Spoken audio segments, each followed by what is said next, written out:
What do you want Yes. to talk about today?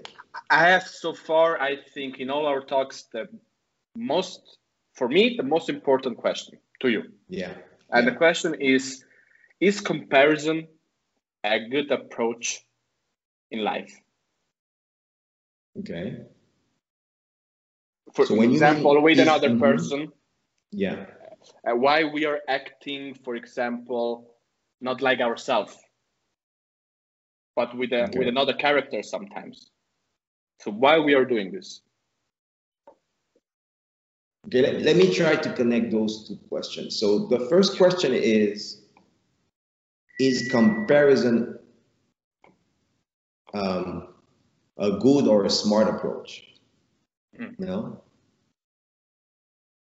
And then the next question was, why is it that when we interact with people, we tend to show an image of ourselves that we think is better than what we are? No, it's like to stay with the concept of comparison. No, it's like you say, I think I am a certain way, but I'm interacting with someone else, and that someone else might be interested in a different character than what I am.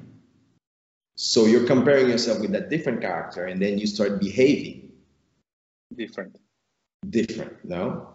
So literally what we're saying is,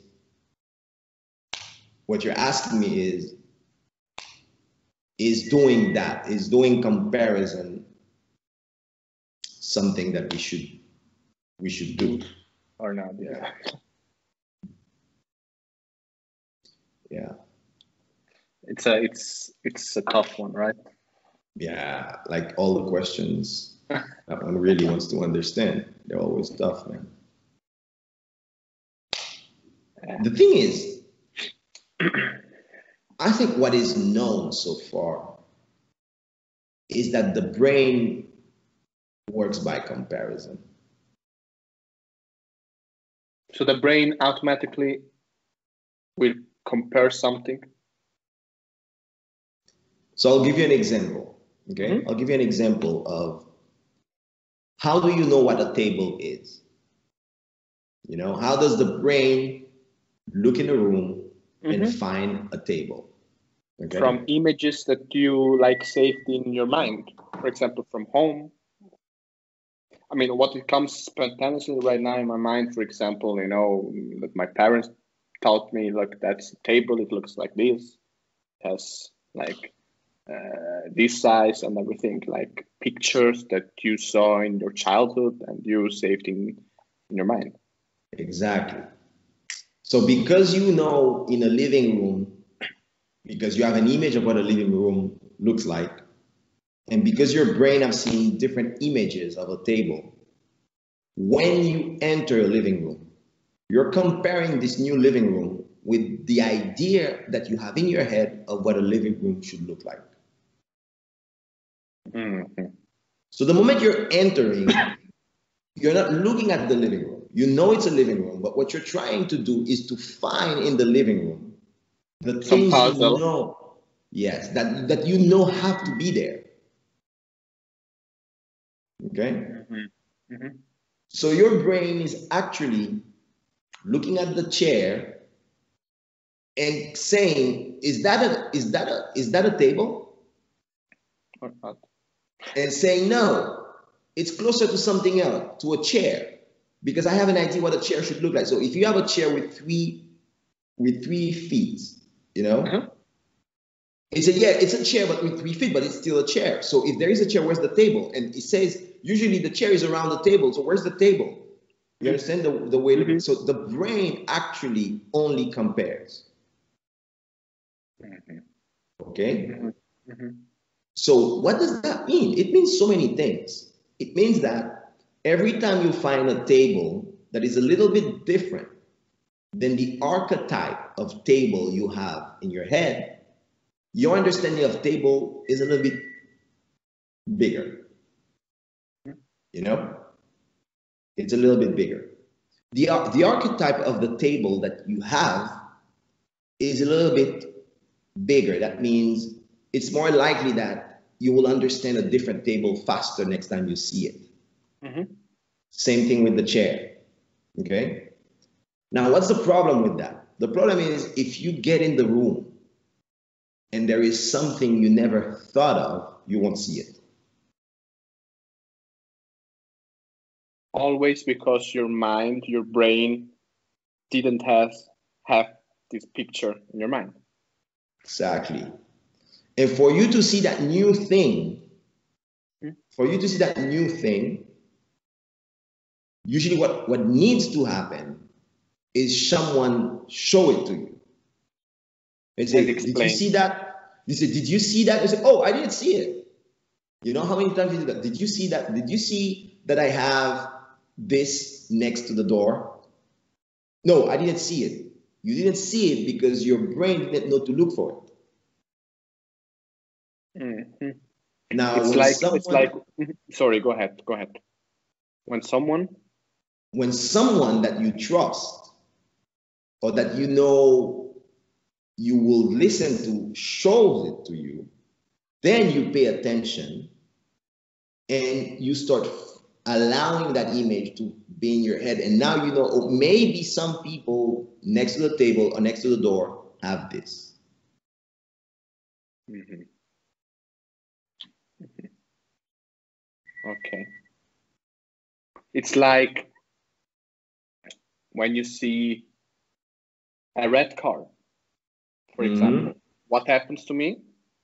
When I see a red car, I try to compare this red car with an Alfa Romeo or with a Ferrari, because I saw Ferrari when I was a child, that red cars are Ferrari. And as soon I see a new color on the street, like with another design, I cannot see it very fast.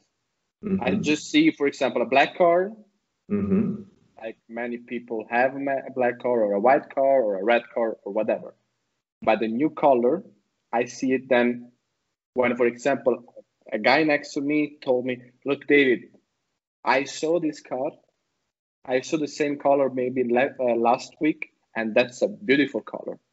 And next time, when I will see the same car again, I say, wow, I saw this car. And now I will start to see the color of the car again. To stay with the car. So it's like that. Suppose you expect a Ferrari to be red. You see a red car, the first thing you say, it's a Ferrari. And then you look, and then you say, no, it's not a Ferrari, it's an Alfa Romeo, or it's a red Toyota. Okay? Exactly. Now, suppose a white Ferrari passed in front of you. And then I ask you, did you see the Ferrari? You would say, no, I didn't see it. But it passed in front of us. You say, no, I didn't see the Ferrari. I say, it was white. You say, no, I didn't register. Because for you, the moment you see white, you think of something else. You don't think of Ferrari. Because in your mind, you have only a red Ferrari. Exactly. So the Ferrari will come in front of you. Because it's white, you will say it's just a Toyota or it's just a Mazda or whatever it is. It's a Mercedes. You will think it's anything else except a Ferrari. Okay? You will see the cool design. You will see it's a sports car, but you will not pay attention to the fact that it's a Ferrari. Okay? Now, once you see a white Ferrari, what your brain will say, you know what? Ferrari can come in any colors. And then maybe a black Ferrari goes by as you see it. A red one goes by as you know it. A black one goes by as you see it. A blue one goes by as you see it. Because at one point, you understood that Ferrari can be more than red. Can be in different colors. Exactly. So, but the whole concept is that you only look for what you already knew, which is you're all the time comparing. So the fact that, say, is comparing a good thing or not is really a very complicated question, because the only way the brain works is by comparison. That's very interesting what you said before, because you already compare of what you already New. Only what you already knew. And when you start to learn something new, for example, with the Ferrari, as soon you see a white Ferrari and then you realize that the Ferrari can be different colors. Yes. Then will make like this change in your mind and you will understand something new, that the Ferrari can be in various colors. Exactly. But this that we're taking at a very simple level. Anyone who studies neuroscience knows that. Okay. This is a very simple principle. So someone who doesn't study neuroscience don't really spend time understanding it. But suppose anyone who studies neuroscience at a bachelor level knows things like that. People who get PhD, they know a little bit, they know much more about that fact. Okay. But you and I were not neuroscientists. No. What we're trying to understand is, given this, how does it affect our lives? And how does it affect the decision we make for investment, for business, and for our livelihood? You know? Exactly. This is where we're going. But to go there, we first need to understand how the brain works on that aspect of comparison. The basic. The basic. Okay? So, I think if that is true, what we just said, the first question you ask yourself is, how do I learn new things then? Because we're literally saying that you never learn anything new unless you're forced to see the new thing. Okay? That means whenever you look at a situation, so it's like when you're saying, why do I repeat the same mistakes? No, you don't repeat the same mistakes. You always look for the same thing that you already had. So that's why you get the same result. Tell me if I'm wrong. I'm wrong. It's like comparing if you had a girlfriend or a boyfriend and your boyfriend had like black hair, white skin, and he unfortunately cheated on you for any reason. The next time you see a black hair guy with a white skin, you may think, well, this guy is the same like I had. Maybe. Exactly. Because it brings back the emotion in you. And since the only way the brain really learns is through emotion, people say the brain learns through rationality. It's false.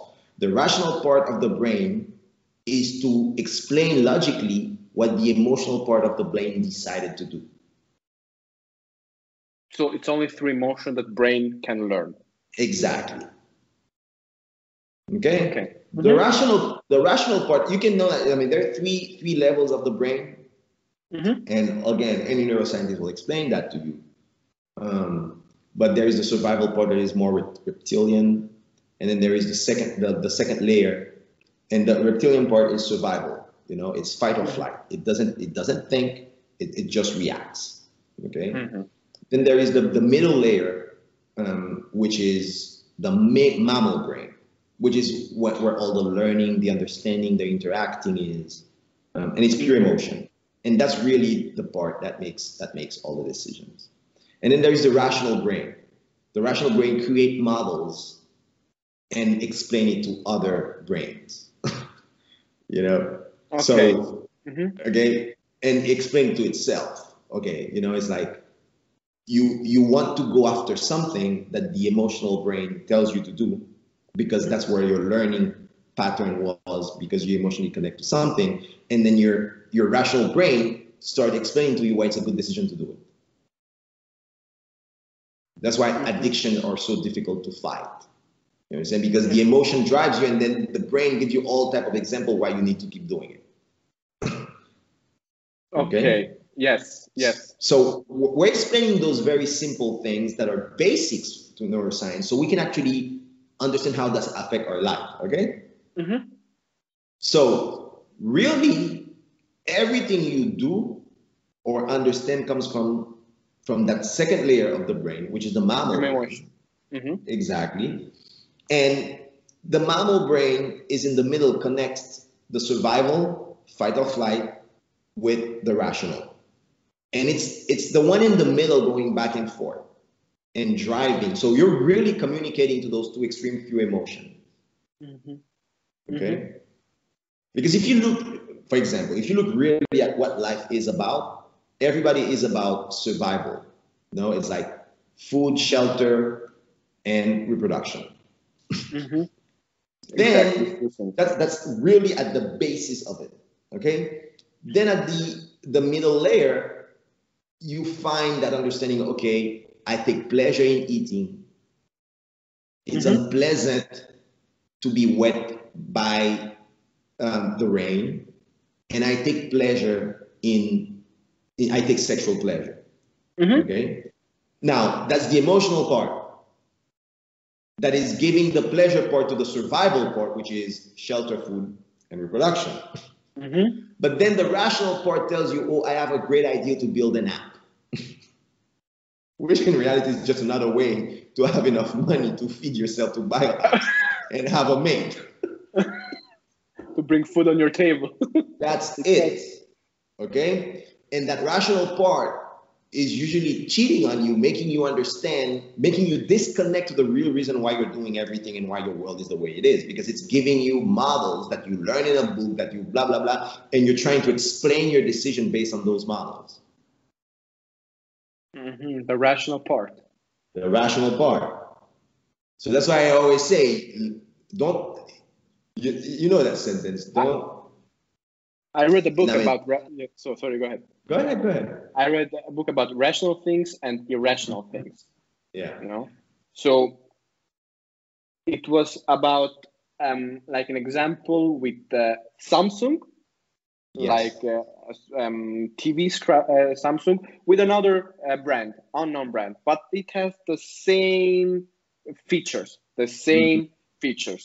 But again, if you would be in front of these two televisions and you have a Samsung with an unknown brand, you will always choose Samsung because your brain tells you Samsung it's good.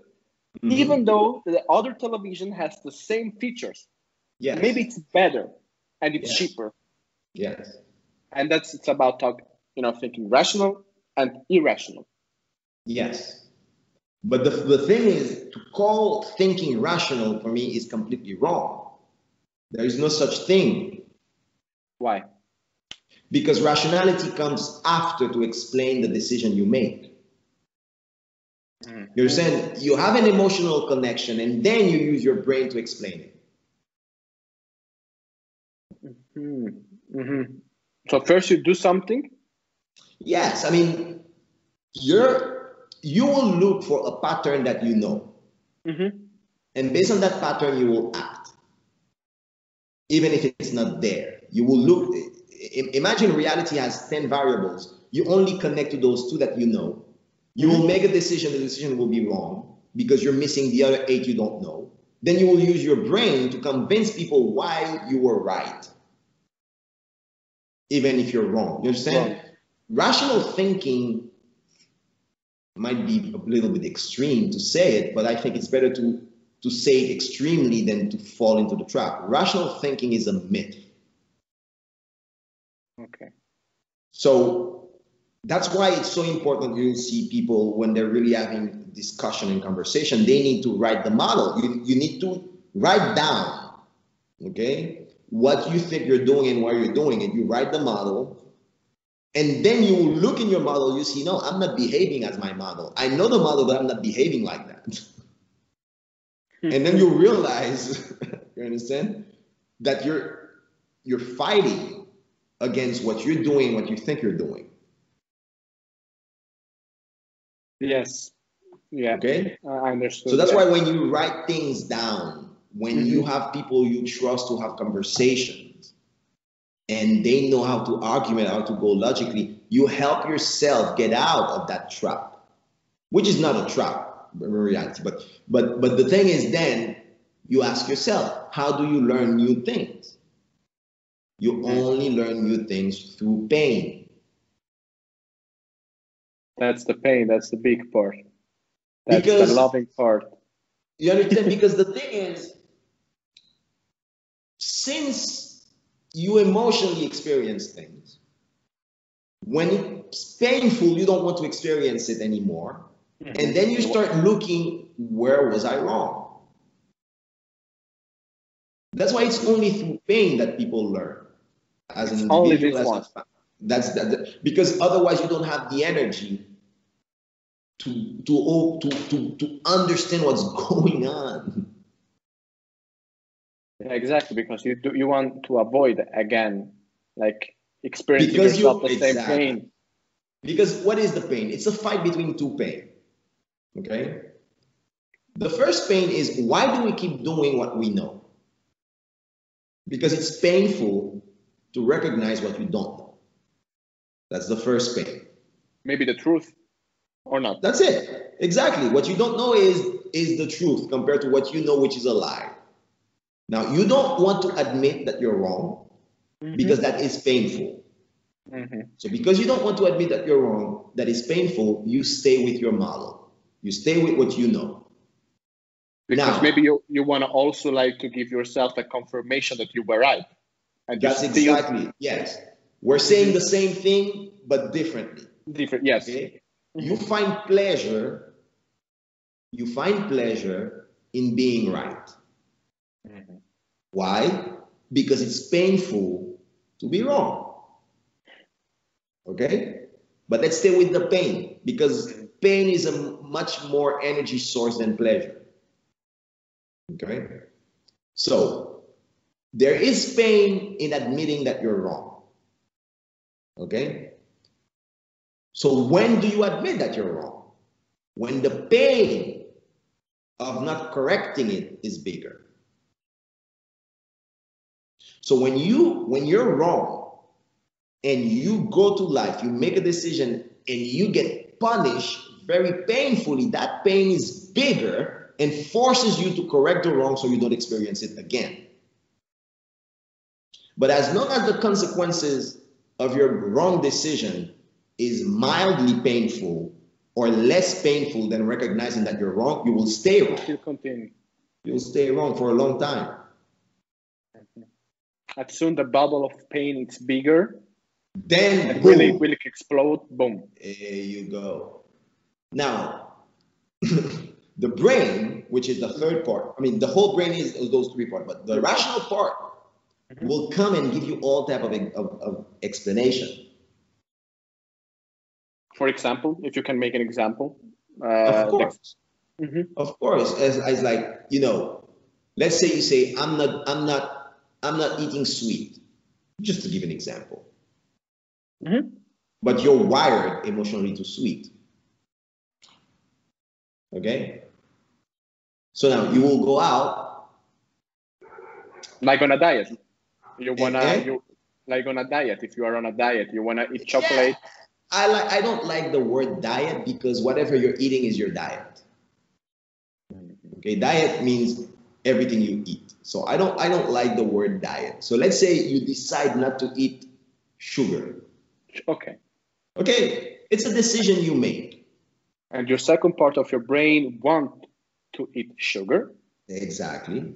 And then the rational part, how you said, no, I don't want to eat sugar. I can't eat sugar. The rational part, let's say it that way. The rational part will say, you know what? It's bad to eat sugar. Because the rational part says it's bad to eat sugar, you will use your rational part and you will go out and you will say, I'm not eating sugar. Okay? Okay. Then you will have your friends eating a dessert. And you will say, you know what? I know I'm not eating sugar, the rational part said, but this is a tiramisu that will make me think of my mom. Let me just have a little bit of it. A little bit. Just so I can remember my mom. Okay? Wow. Now, what went wrong there? What went wrong there is that the understanding of what sugar does to you, you only connected it to the rational brain, to the rational part, and not the emotional part. Because the emotional part was only connected with the picture of your mother. No, the emotional part wants the sugar. The thing is, the picture of your mother is your rational brain giving you an excuse to eat the sugar. Okay? So you can eat the sugar without guilt, because it wasn't for the sugar, it's, I was connecting with la mama. Okay? So you let go. Now, what went wrong there? If you understand those three phases, because you stayed only there at the rational level of why sugar is good or bad. If you really want to get rid of eating sugar, you need to connect at the emotional level, at the survival level. Okay? Yeah, of course. You need to do that. And I can help you very fast. Okay? Sugar is the #1 food for cancer cells. That means if you have a small cancer and you're eating sugar, you're feeding that cancer. If you have a small cancer and you don't eat sugar, you starve the cancer cells. So it's less likely that they will develop and becoming a full-blown cancer with metastasis. Or if you're not eating sugar, even if the cancer is not going away, it's more time on your next doctor test that they see it before it's already too late. So what are you doing now? You're connecting sugar with something that is survival. You're dying from eating sugar. Now, the emotional connection of this level is way more stronger than just not eating sugar because I read it in a book.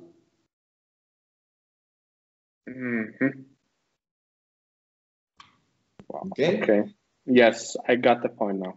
You got the point. Yes. So, but that's not what we do. What we do is we study all those very intellectual models and we talked about them, but they're not the reason why we make what we make. We make our decision based on those two. So we don't connect all the three parts. I mean, the rational part is really more I see it more as an external communication device. Yes. It's how I communicate to you what I'm feeling. Or how I can transmit it, you know? But even among human beings, for example, there were a time where movies didn't have sound. And we were still laughing and we're still crying. You understand? Because the images still connect to the emotional level. The words now that we have is because the words also connect to the emotional level. So that means cognition happens when you understand the emotion, when you can tie something with an emotion. So that's why everybody can look at the same thing and see something different because the emotion they're projecting is different. So what it comes to my mind now, like another question is... But this is neuroscience. I mean, neuroscience understand those things. What's difficult is, I mean, I have to know those things because in behavioral finance, that's what you try to model. Yes. Okay. In behavioral finance, you use those type of understanding, you know, Kahneman, thinking fast and slow, those things, the root of that branch of finance, which is behavioral finance, is based on those understandings. And you know those understanding, and that's why you know the cycle repeat, and your goal is to design models that kind of, take that understanding and then try to build more rational decision-making models that avoid those type of trap that, the brain will go through. But then you have a second layer of problem, which is the designer put into those models most of the time their own limited understanding. Okay, so the thing I'm saying is, I'm not saying do not be emotional. Actually, I'm saying be more emotional and understand that you're really driven by emotion and don't suppress it, because the moment you suppress it, what will happen, it will make decisions without you understanding why. But when you're able to feel more emotion, so you understand why you're doing the things you're doing. So you actually have to be more emotional if you want to get learn new things better. Yes. Because like you said before, you don't know exactly the reason why you are not eating sugar. But at the moment you learn, maybe through pain, that sugar, not why maybe to look good, but maybe sugar gives food to your cancer cells. Then you understood the reason why you should not eating sugar. You understand it? It's like, for example, if you're afraid, you have to admit it. And you have to understand what fear make you do, because maybe you're about to make the best investment decision of your life. And you have to know that usually those decisions come when you're afraid. You have to know that. Then your fear can become a signal to actually make the investment instead of not making it. So you need like to tell yourself, yes, I am afraid. So what's I am afraid. I admit it. When I'm afraid, I start I'm shaking. I know it. And I have to admit that I am afraid. And what is my fear blocking from what's going on around me that I need to be seeing right now? Okay? It's like the mice in front of the cat. When the mice froze, can't run anymore. And then the cat walks slowly to get it. But the mouse will escape. But the thing is, fear starts shaking, frozen. And then all of a sudden, all the escape are closed. The only thing that the mouse sees is the cat coming. And that's what your brain does to you when you're afraid. Blocking you. So it blocks you from every escape. So you need to know and admit that you're afraid, because if you don't, if you suppress it, you think you're making the right decision when it's wrong, because you're not acknowledging that you're afraid. So when you admit, okay, I'm afraid, when you're afraid, you do those things, you breathe through it, you let it pass, and you say, now what do I do?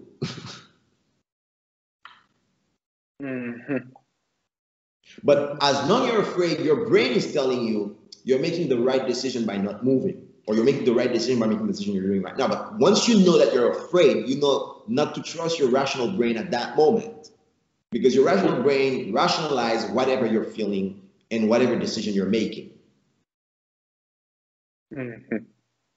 Okay? So why did we do all that?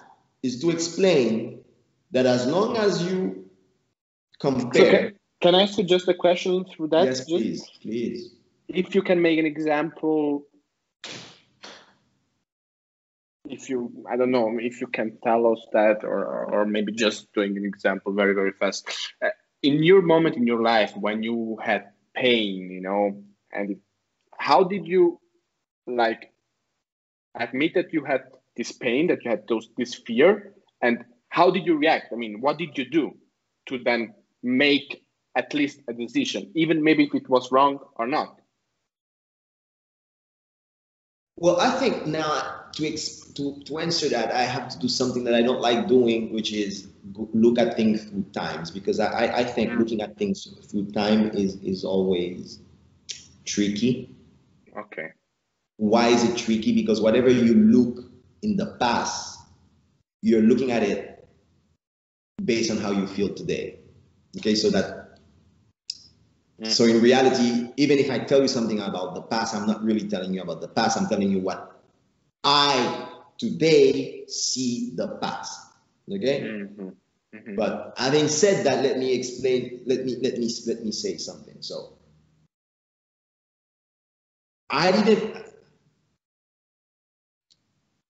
there is two things.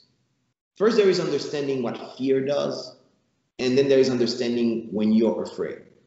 Those two things are not simple. To understand what fear does is reading books about, that analogy that I thought between the mouse and the cat, to understand that you're frozen. There's so many things about how fear works in the brain. Then there is knowing yourself, which is, how do I express fear? Some people, when they're afraid, they start talking louder. So they don't look afraid. You understand? Now, those people, they start screaming like they're in control, but in reality, they're just afraid. And because they don't understand that it's because they're afraid, because they don't know themselves, how do they express fear, they're going to make the wrong decision at that moment. But they look, everybody around them think, oh, actually, he's not afraid. Because they've learned to suppress the fear and express something else. Yeah, that they think it. the most important thing to this person, example, that they talk, that they don't want to show they're afraid. Here you go. To the next one, so the next one maybe doesn't seem like under pressure. There you go. But exactly then you make the wrong decision. You understand? So that's so important to you understand how you express fear. Mm-hmm. Some people, when they're afraid, they don't talk. Some people, when they're afraid, they talk faster, they talk slower.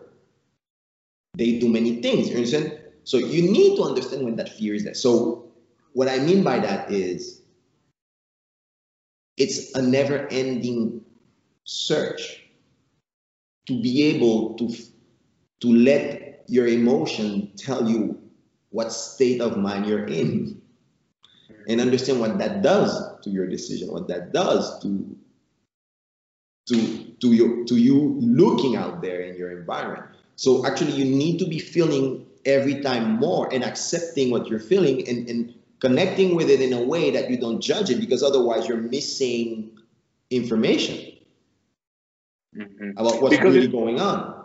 Because it's, you know, what I'm doing in what is going on in my mind, I think you have like fear that you have maybe 10 minutes time to understand, you know, to breathe and tell yourself, okay, I admit that I am afraid, so what to do? And then you have fear that you have just 1 second. Maybe someone comes to you with a knife, for example. I mean, you don't have like 10 minutes time to admit that you're afraid. You know? I see what you mean, but again, I would avoid putting time. That's why I'm saying I'm always afraid to put time. For example, I practice kendo. Okay, when I was in college, I love kendo, and I practice kendo every time I have a little time within my career. I was the thing is, I'm so passionate about it that whenever I start, I feel like I want to avoid everything else and just dedicate myself to it, and then I have to stop because I need to take some balance. Okay, so everything in kendo happened below 1 second. You understand what I'm saying? So you would say, and when you talk to athletes, they tell you that when you're in the zone, time expands. Someone out there might think that you did something in 1 second, but when you're in that mood, for you it was like you had all the time in the world to do it. Okay? I'll give you an example. So you're in kendo, you're in combat. If you're afraid, you see the sword coming and it's pretty fast and you have no choice. Boom! It hits you. And everybody out there says, yeah, he didn't have a chance. But when you train enough and you're calm enough, so for the camera, the sword is coming at full speed. But for you, it's not coming at full speed, because within that second, you had so many options that you saw and then you made them. Now, for someone looking outside saying, how fast did you move? But for you, you didn't really move that fast because everything was slower. Why? Because the moment you suppress the fear of being hit and you get into the mode of the situation you're in, you have plenty of options. So even the lack of time is painted by your perception and the mood you are in at the moment. So the things I'm telling you, I experienced it. You understand? When I first started, I say, I'll never be good at this thing because at that speed this thing is moving, it's impossible. Then I trained every day, an hour and a half for 6 months, for 8 months. And then things start happening. I couldn't even myself understand why I had so much more time. Because you're trained. Because the thing is, as you push away the fear, and that's one thing, and the other thing is, I used to watch a lot of video, and I used to see what the best Kenji do. And the moment you see what the best one do, you admit it's possible, you expand the time you have to do those things. Because your brain is allowing yourself to get into that frequency of a slower time to actually do them because you saw someone did them.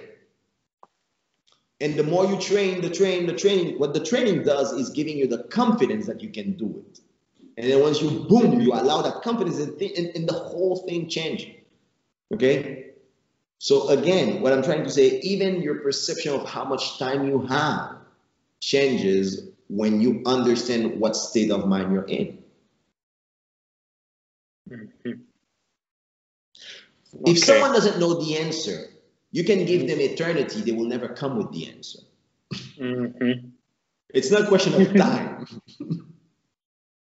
You understand? It's not a question of time. It's a question of learning. Because learning. And now for the first time, because we always make our thing about learning, but now for the first time it's about explaining really what learning is. And that's why people only learn through pain. I'm telling you. Because of what we explained, that you don't want to admit that you're wrong because you think it's too painful, and then you compare yourself of, oh, what people will think, and then you're done because you want to project an image, which is part of your rational brain that has absolutely nothing to do with where emotionally you are in that situation. But you know, the moment you say, I don't want to admit that I'm wrong because it's painful, then it will get more painful at the end when the bubble explodes. Then it's more painful than at the moment. But you will only know that when the bubble explodes. Now, once you know that you have big bubble explode, like going bankrupt and almost being on the street, every time you start lying to yourself, you will remember that pain and then you won't do it. Because it exploded once and you didn't like what you saw when it exploded. So because you attach it to survival, so on the first step on the wrong path, you already feel the pain of the end. And because you know what's coming, today you make the change. But it's because you're connecting emotionally to the pain that's coming. Wow.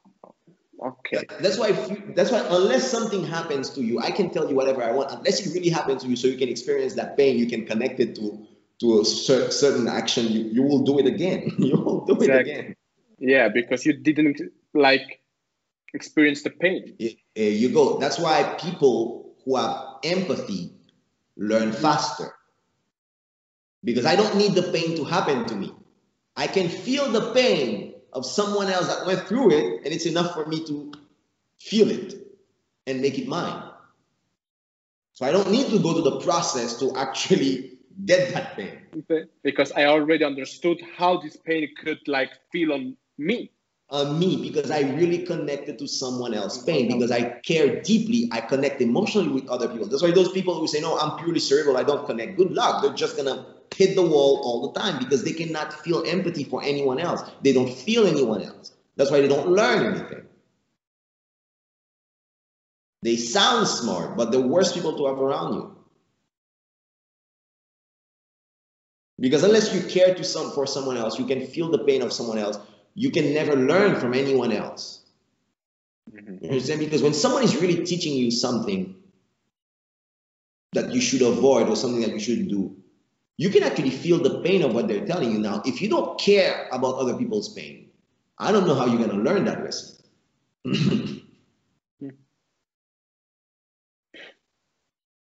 That's right. You know, otherwise it has to happen to you. And then you say, you know what? I'm not going there anymore. I know where this is going. This is going toward more pain. So I prefer less pain now to avoid more pain later. Wow. And all that why? Because the brain always works in relative terms. The brain always compare whatever is going with something it knows. And that's the same the question that on the beginning, if it's comparison a good approach in life and why we act sometimes different to other people and not different to where we are, different to what we're feeling. Where we are, exactly. So that's the same. The same is so. I think what we can say based on the step we made now is is comparison a good way? I think what I can say is I don't know if the brain can work without comparing. It's the only way, maybe. It seems like, based on what I know today, that it's always comparing. Now, what we need to ask ourselves, Since it's comparing, should I only stay with that? And the answer is definitely no. You understand? You have to know how your brain works so you can work with it. You see what I mean? You make decision in a way that understanding how your brain works, you make sure that you have the best chance possible to adapt to what you have in front of you. It's because you know what your brain is not showing you, what it's trying to push you not to do. Okay? And then the second thing is how important it is to feel. You know, to be an emotional person. I mean, I'm telling you, man. It's understanding and have this energy to understand that it's not always the same ragu. Exactly. It's not always the same. You remember that joke that happened to us in a restaurant in New York? Oh my God! When you got that point, that was funny to see you. That was funny to see you. You remember? I said, "What the heck are you telling me? What the heck is he telling me?" It's step by step. Then I understood. Step by step. Because I mean, having the energy, you know, to understand or to make like the first step to understand that maybe this time it's not the same ragu as what you know. Exactly. As what you know, because also like with the experience that you had with this ragu, and you had maybe a lot of pain because when you eat this ragu last time, you went to the hospital for whatever reason. Understanding and having like the energy to say, yes, it's a ragu, but maybe if I eat this one, I will not go to the hospital. I will not go to the hospital. That's or maybe like you were saying, you're saying, I like this ragu because all those ragu, they always taste the same. No? And the thing with the conversation was, the thing is, the ragu might have other tastes, but you only connect to the part you know to like. And if you would stop for a second, maybe the other taste might come in one day. Maybe you would see the difference between the two, but you always go for the ragu because you know what to expect, and you always find what you expect, and you say, whoa, that's great. That's great, because, you know, my mom cooks ragu when I was a child. I said, okay, as soon I have like the taste of tomato with meat, that's it. That's the ragu. Maybe I'm missing like carrots. You're missing the taste of the carrot, but your brain cannot, you know, it's like the white Ferrari. Yeah. It passed in front of you, you didn't see it. You see, when you start understanding those things, I think you naturally stop being an asshole. Well, that's another question that I have. Because you understand how limited you are, and you're dealing with other limited people, so you need to give time. You need to try to understand other people. You start being an asshole, you understand, which is a guy that don't really care and just say everybody's stupid. They're not stupid. They're as stupid as you, at least. But, you know, now I need to ask you another question. Yeah. And tell me if we need to do this the next time. There is no next time. There is only now. I don't know, but I have like the feeling that being an asshole sometimes it's not always worse. It's not always bad being an asshole sometimes. Like what does that mean, being an asshole? Yeah. Instead of looking always and taking care for the next person, for example, as a friend, maybe sometimes you need to think first of yourself, what's good for you, and then for the other person. Yeah, but I see what you mean, but that's not what I call being an asshole. Okay, but I see what you mean, and I think it makes sense. So what you're telling me is I need to clarify what I meant by being an asshole and address. Okay, so for me, someone I call an asshole, and I probably am one or was one because I've worked with so many, you know, and they say you cannot recognize what you don't have, or you only attract what you are. So I have to admit, maybe I'm an asshole, you know. But I would say that lately, a few years from now, I practically have no asshole around me, you know? And I know why. It's because the moment I see one, you know, it's like, bro, it's not gonna work. It's not gonna work anymore because I understand the danger of those people. Okay? They look driven, they say, yeah, I only tolerate this and this. And you're looking at them, it's like, I mean, bro, between you and the machine, there's no difference. So I prefer the machine, which is more reliable. Because if all you're bringing me is your cerebral part, I prefer to deal with a machine. So being an asshole in your definition means like false people? It's not really false. It's the guy that makes you think that he's super efficient, super rational. You know, there's no room for error, all those type of things. And then based on those false realities, they judge everyone else, thinking that they are like that, thinking that they are efficient, that they meet all their target, when in reality they're not.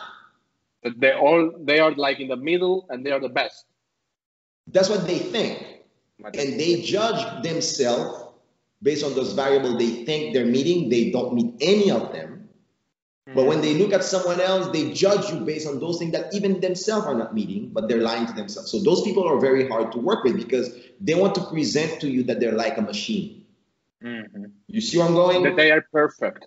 Yes, but they're like a machine. So it means they're totally rational. And I always think, like, if you want to compete with a machine, the machine will always win. Now, if all you're bringing on my team, if all you're bringing in my life is being a machine, I already have enough machine and I can write all the programs that I need. So I don't need another one that goes to sleep or that the machine won't go to sleep. You understand? I understand. And when the machine make a mistake, I just get in there, correct the mistake. But if I'm dealing with you, you say you're a machine. When you make a mistake, you won't admit you make a mistake. So you're the worst machine possible. Okay? Those are the people I call an asshole. Now, there are the other people that have empathy. That understand, that connect, you know. So that means they're part of a team because of what you want to achieve. They're part of a team because of the people that's in the team. You know, they're on a journey, they have a conversation, and they do feel what you can't replace that with a machine. They try to understand the other perspective also. You see where I'm going? You cannot replace that with a machine. Now, you won't like the asshole that is a machine learning specialist that say, oh, emotional AI is coming. That's not what I'm talking about. I'm not talking about mimicking emotion. I'm talking about something else, which is deeper. But it doesn't matter if they get it or not. But that's what I'm saying. So lately I have less asshole because when I see them coming, I just see, wow, this guy's completely disconnect what he think he is with what he's actually doing. I better go away. Because they might think that they're doing something good to me, that they're doing something bad. They don't connect because they don't feel my pain. They don't feel what I'm going through with their attitude. You don't want people like that around you. You know, that's what I call an asshole, which is someone trying to behave as a machine, but will never win the machine, and never really uses the tools that a human being has that a machine will never have. But that's another conversation. Like so thinking of something and doing something else. What do you mean? You said an asshole could be, you know, what he thinks he is, but he's doing something different. An asshole doesn't connect emotionally with things. He thinks it's a bad thing. So they treat people like shit. Yeah. Because they don't feel the pain of their action on other people. They do not feel it. So they try to be machines. So if you're gonna be a machine, I prefer a real machine. Yes. Now, if you want to be a human being, then we can work together. You understand? And they don't understand that they are at a disadvantage on all levels. But that disconnect becomes bigger and bigger because assholes tend to work with other assholes. It's like it's a different conversation. You attract what you are. You know what I mean? So I have to admit that I went through that phase as well at some point. Because otherwise, why did I have so many in my life?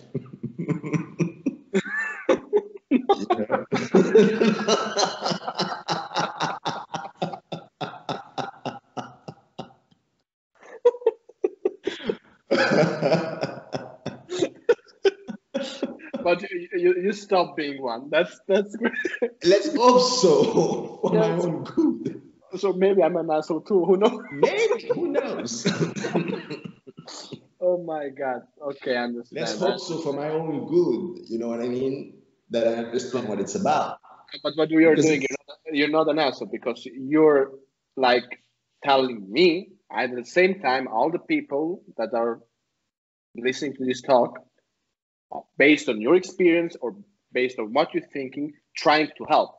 So, but I'll tell you something that I've also learned. It's Yeah. all a question of degrees. So I might not be an extreme asshole, but I might still be one. I'm working on it. But that's the same what I told you before. I'm working on it. You know, like when you said, no, that's not meaning an hassle. Like, you know, looking for yourself sometimes and not for others. But the thing is, you will understand what I'm saying. I think people, if they would look for it themselves, they wouldn't be assholes. Okay? Because the asshole doesn't understand that their behavior goes against them. Because if they were looking for themselves, they would behave differently. They would really do what's good for them, and what's good for you is to be closer to what your feeling are, and then understanding, and then sharing with other people. You understand? But they don't get it. That's why most people are not selfish enough. If we go selfish thinking for your own interest, if you really think about your own interest, you realize how fast you really need everybody. Because you can't do anything by yourself. You need people. You need the whole world to do. For us to have this conversation, we need electricity. We need all the science that was created before. We need someone working, making the electricity there. We need someone that created the machine. I mean, everything you do, when you really look, you realize how much you depend, not only. Hello? Can you hear me? I can hear you. You can hear me? Yeah, I can hear you. Yeah. You realize how much you depend not only on the people that made this today, but all the previous generation that had to go through what they go so we can have this. So the moment you become really, really, really selfish, you realize how much more you need everyone else. Wow. Wow. So that's why I'm telling you, most people who think they're selfish, they're not selfish enough because they don't understand what it means to work at this level of survival. That third level that I was saying, where the survival part, to survive, you need the whole thing. You need it all. Even the food you're eating. You understand? You need the whole thing to exist for you to actually survive. So when you really go there, there is no way you don't appreciate everyone. Because as soon as you start to, when you eat, you say, who made this tomato actually? Who was this guy? Who was this person? You understand? Yes. And then brought it to my table. You imagine, you need the whole world to happen for this to be there. To the supermarket, and then the guys. Everything. Now, when COVID happened, we kind of understand it a little bit. You understand? When everything stops, and then you see, okay, but you still need the nurses and the whole people to be working at those hospitals, because if they say themselves, you know what, bro, I'm not taking COVID, we're done. You know, we were sitting at our home pressing a button and getting the food from online, but who was delivering that food? A person. A person. You know, but who planted it? Now someone will say, no, in the future we'll have robots doing the delivery and robots doing the planting. Yeah, but who's designing the robot? You said once, I remember in New York that you said, people need people. Bro, you need more than people. You need everything. Need everything. Also assholes sometimes, right? Well, they're part of the game. They're part of the picture. That's something maybe you cannot avoid immediately. They're part of the picture, man. And at some point you have to admit. So I'm telling you, the biggest pain in my life were inflicted by assholes. And I'm very thankful for them, because if they were not assholes, they wouldn't give me pain. And because of the pain, I learned. So you can learn only through pain. Or maybe that's the best way. You know what? I wouldn't go as far as saying that. But it seems that when I look at my own experience and I look around me, it seems that the pattern I'm seeing. Mm-hmm. But it's something that I can really agree with you, because I understand what does pain mean now. Maybe I have a better picture of what the definition of pain is, and then how to learn. Mm-hmm. I think what you said today is something really, really important. Maybe it's not the only way, but I think of course it's the way that you will learn if you want. And if you don't want, maybe it was not the biggest pain for you. Yes, because what I'm saying, the reason it's go through pain, what I'm saying is, remember, you have the rational brain, the emotional brain, and then the survival part, which is the reptilian, mammal, and the primate. Okay? Mm-hmm. And I'm saying this is not true. Mm-hmm. Okay? The rational part, the primate part that has abstraction and all that, it's not true. Things happen at the emotional level or at the survival level. Part. Mm-hmm. If you don't take information and connect them to those two things, it's not real for you. And since pain is real because it goes there, your life was threatened, and then the painful come to the emotion, that's why you pay attention to it. Mm-hmm. So that means somehow you need to understand how to connect things at those two levels. Otherwise, you're just trying to be as logical as a machine, and the machine will win. Mm-hmm. Mm-hmm. Because the machine only has that. Mm-hmm. And those two, they will only mimic. It will never be true for them. And then I can train a machine to smile back at you when you smile, but that doesn't mean the machine really felt the emotion, the feeling. Exactly. But it can interpret that emotion. So when those guys say, oh yeah, emotional AI, it's not emotional. It's just learning, it's mimicking emotion, which is not the same. Like feeling the smile. Oh man. Now, the machine will be able to express everything a human being expresses when it's going through that emotion, but the machine will never really get that emotion. Mm-hmm. Which is a very different game. But that's the path we're going, through mimicking. And so you see so many people out there mimicking emotion also. They smile at you when you smile back, but they don't really care about you. You understand what I mean? Exactly. Yeah. They completely disconnect to that real emotion of really smiling back. But they know in that situation, I need to smile. So what's the difference with the machine? Nothing. Nothing. Zero. Okay. Zero. Nothing. Those are assholes. Those are the ones I call assholes. Just make the good face in front of you, and then on the backside, You understand? Because they just like a machine. So the brain tells them, now you need to smile. And they smile. But they don't get to the emotion part? Oh. It's like when you say really thank you. I mean, there is saying thank you because it's a good thing to say. There is really thank you because when you really appreciate what's going on. Which one are you? I hope understand what I mean? With the emotion part. When I really feel thank you. There you go. That's the why of what you did for me that I appreciate. Exactly. Otherwise, what are you becoming? You're just becoming that part which like a machine, and the machine will beat you at that game all the time. Wow. All the time. Was a great conversation. Yeah, bro. Great conversation. Yeah, bro. Take care, man. Take care, my friend.